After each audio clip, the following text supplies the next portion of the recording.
Okay, hi, this video covers income tax disclosures. And the company we're going to look at is Apple. So let's take a look at Apple's income tax disclosures. I'm going to go a little bit smaller up in the corner here. And first, we'll start out with a quote by Tim Cook, the CEO of Apple. And he says that the financial returns are simply the result of Apple's innovation, putting our products and customers first, and always staying true to our values. And I will add to that financial returns are also partially attributable to Apple's ability to avoid paying income taxes. So let's take a look at Apple's disclosures and learn about income taxes at Apple. So the first thing I'm showing you here is Apple's income statement. And the line item we're interested in is this one here. It's called the provision for income taxes. That's another word for income tax expense. Okay, so this is an expense. This is a debit balance here, a debit of $13,372. And that's income tax expense.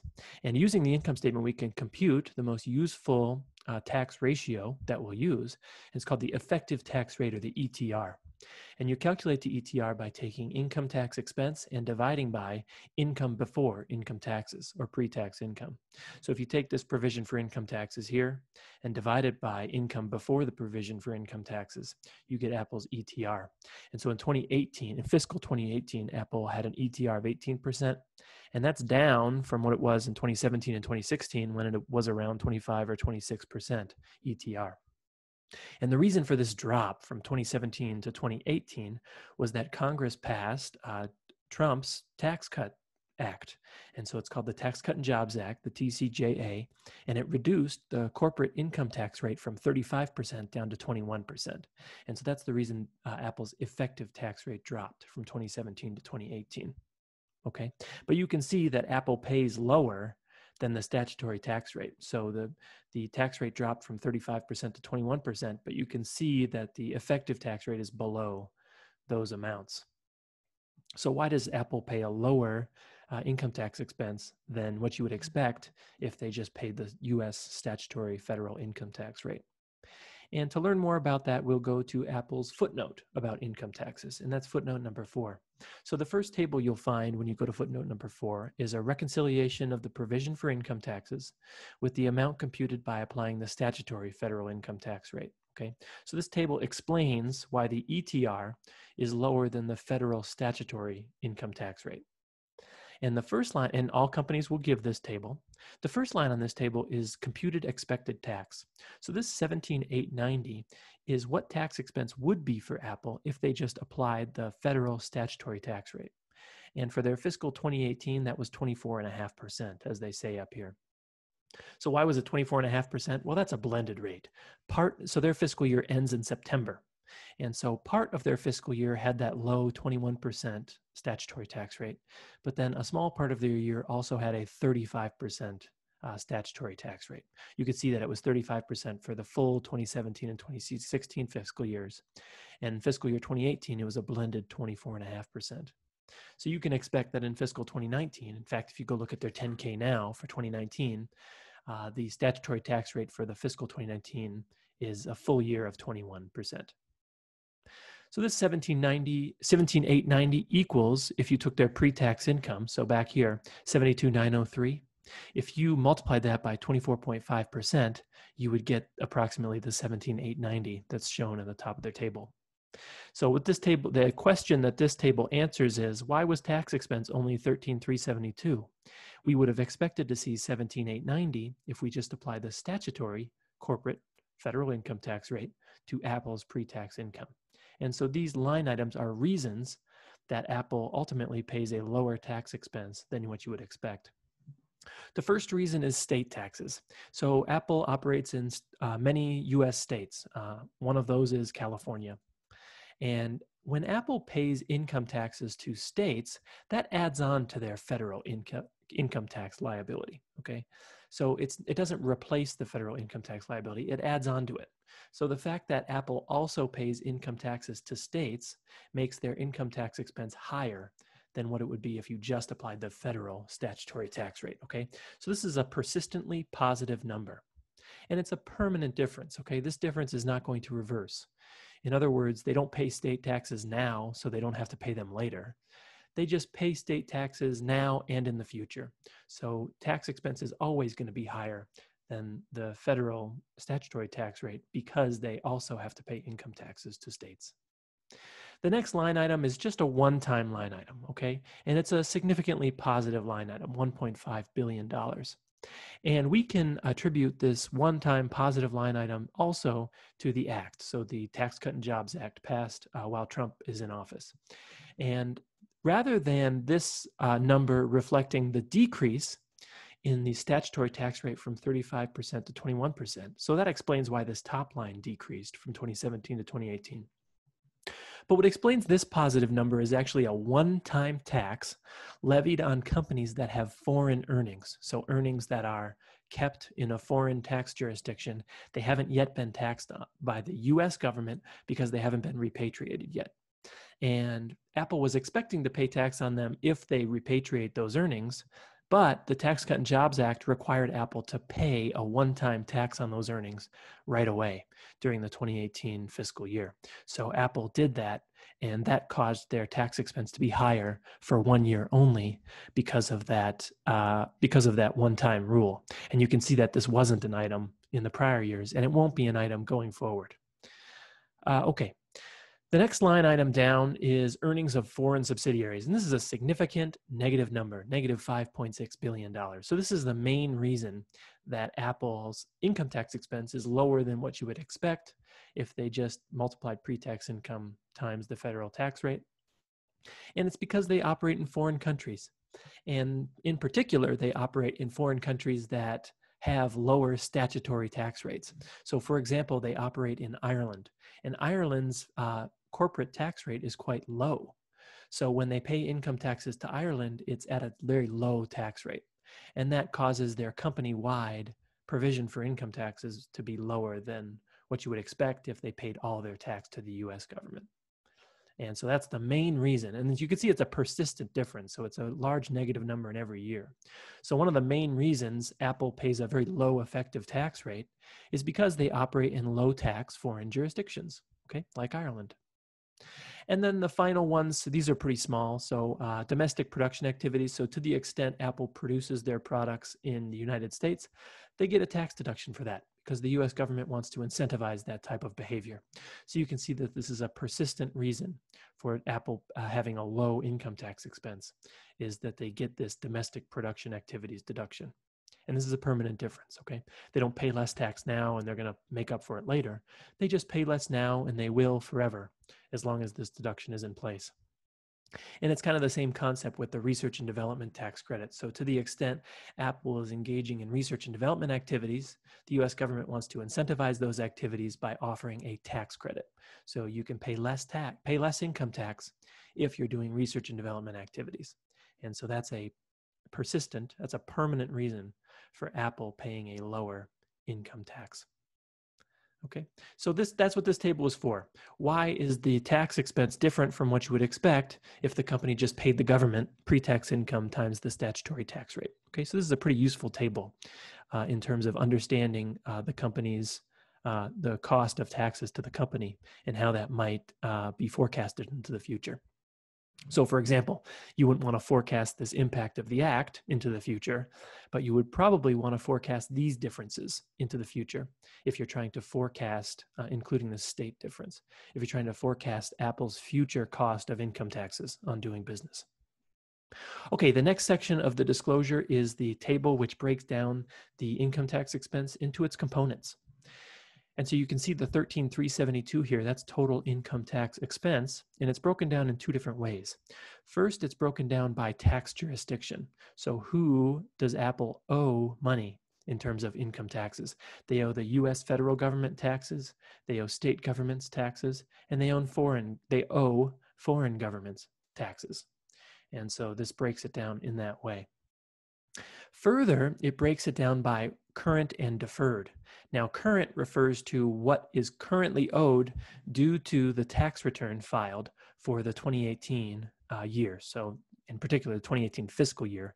How much taxes does Apple owe the federal government because of operating in the United States during the 2018 fiscal year? And that amount is $41,425,000,000. This deferred amount is an accounting adjustment, okay? This is not related to the actual amount of taxes they pay. It's an accounting adjustment. And as we discussed in a previous video, the whole purpose of accounting adjustments, these are for temporary book tax differences. And the idea is to smooth out the ETR so that the effective tax rate represents the cost, the permanent cost of taxes to Apple, rather than having fluctuations that are just due to timing of income and expenses. So you can see that we had to back off a significant amount of deferred taxes in 2018 to have the ETR correctly reflect the cost of taxes to Apple. And to just add more clarity to this, let me show you what the journal entry would be for Apple. The summarized journal entry would be for Apple in 2018 to record the payment of taxes. So the 2018 entry, the first entry is to tax expense. Okay, we know what that was.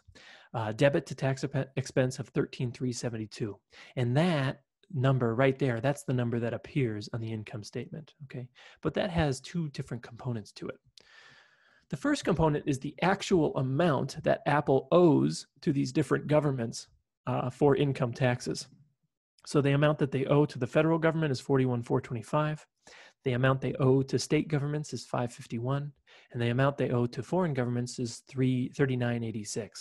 So if you add all these numbers up, the total amount that they owe for actual economic taxes is $45,962.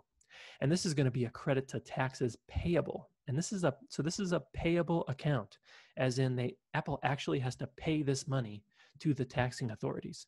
So you can, if you want to, you can simplify and think of this as a credit to cash, because they're actually going to have to pay this cash tax bill to the government. Okay. The other portion of this entry, if you add up the negative 33,819 and the 48 and the 1181, this is 32,590, and I guess it would be a negative 32,590. Okay, if you want to think of it that way. But this would be a debit. Okay, and the debit is to just let's just call it in general deferred tax. Okay, it's a debit to deferred tax of 32,590. So if the company at the beginning of the year had a deferred tax liability position, this debit to the deferred tax liability would reduce the deferred tax liability. If they were in a deferred tax asset position, the debit to deferred tax would increase the deferred tax asset, okay? And so that's the 2018 journal entry. And we'll learn more about deferred taxes in the next table that appears in this footnote. So the next and final table is just a listing of Apple's deferred tax assets and deferred tax liabilities. So you can see they have a listing of deferred tax assets here and total deferred tax assets. Then they have a listing of their deferred tax liabilities and total deferred tax liabilities. Then they just report the net deferred tax asset or liability. And you can see that at the beginning of the year, so at the end of 2017 fiscal year, they had a significant deferred tax liability. So it appeared in the liability section of their balance sheet of $27.5 billion. Then when they recorded this huge debit, this $32.5 billion debit to the deferred tax liability, it flipped it to being a deferred tax asset. So it went from being a deferred tax liability, and when you apply enough of a debit to that liability, it flips to become a deferred tax asset of $5.8 billion. And you can see that the major item that changed, okay, that caused the deferred tax liability to flip to a deferred tax asset was a reduction in the amount that they have to pay in the future for earnings of foreign subsidiaries. So remember, this 36, so at the beginning of 2017, at the ending of fiscal year 2017, they had a deferred tax liability for $36.3 billion. It's a liability because that's foreign earnings that hasn't been taxed yet by the US government, but they expect that as soon as they repatriate those earnings, they'll have to pay US taxes. So that's the economic obligation, okay? Remember, the definition of a liability is a future economic sacrifice of the company. So as soon as Apple repatriates all those earnings, they're going to have to pay US taxes on those earnings. So that was the nature of the liability in 2017. And then when they passed the Tax Cut and Jobs Act in 2018, they paid all those taxes. So Apple paid a huge tax bill and settled that obligation. So the obligation went to essentially zero. Okay, now let's also talk about one of their deferred tax asset balances. And in particular, we'll talk about their deferred revenue deferred tax asset balance. And the reason that there's a deferred tax asset related to deferred revenue is that Apple generally pays taxes when they receive cash from customers, okay? But they only record tax expense when they recognize revenue. So let me show you what I mean. Suppose Apple sells a singular iPhone, okay? And the iPhone was sold for $1,000. Apple's going to debit cash for $1,000. But remember, they're not going to recognize all of that as revenue. They're only going to, let's just assume, so this isn't actually the case, but let's assume for illustration purposes that they recognize $900 of that $1,000 as revenue in the current period. Well, the remaining balance is going to be credited to deferred revenue for $100, okay?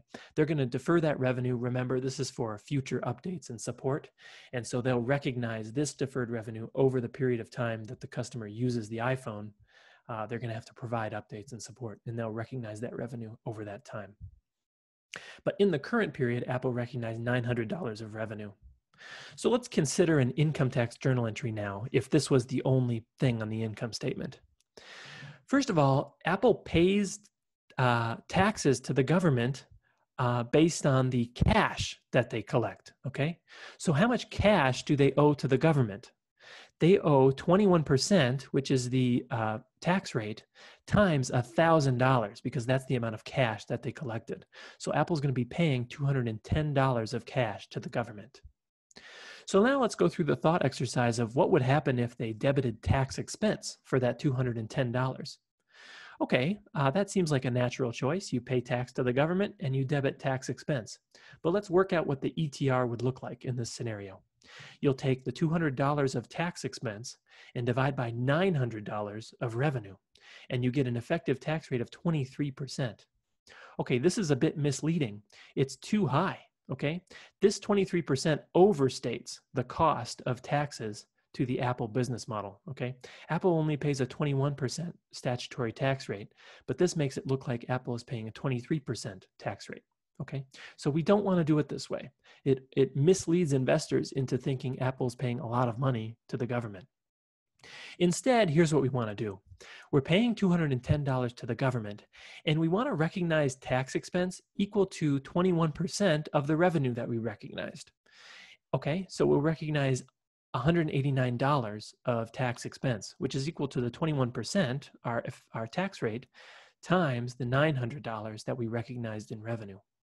And so to balance this journal entry, we're going to record a debit to a deferred tax asset for $21, the remaining balance. And so that's what you're seeing right here, is this is a debit balance to deferred tax assets, and it relates to this deferred revenue. Okay, and then when the investor goes to this income statement, what they'll do is they'll take tax expense of $189, they'll divide by the revenue of $900, and they'll get the correct effective tax rate of 21%. Okay, so this is the way we account for it. And this is using deferred taxes to smooth out that effective tax rate. So when we eventually recognize this deferred revenue in the future, remember, in the future, let's suppose we recognize all of that deferred revenue. We'll have revenue of $100, and at that point, we'll reclassify this deferred tax asset into being a tax expense. So we'll have revenue of $100 and tax expense in the next year of $21. And again, you'll compute a correct effective tax rate of 21%. Okay.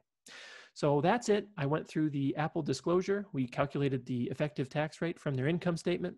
We took a look at the reconciliation between what they would have for tax expense at the statutory rate and what they actually have for tax expense. We broke down tax expense into the jurisdiction that they're paying tax in and the amount they currently owe versus the deferred tax entries. And finally, we looked at a listing of their deferred tax asset and liabilities, and we understood why those items represent assets and liabilities that appear on Apple's balance sheet. So I hope this has been useful, and I'll see you on the next one. Bye-bye.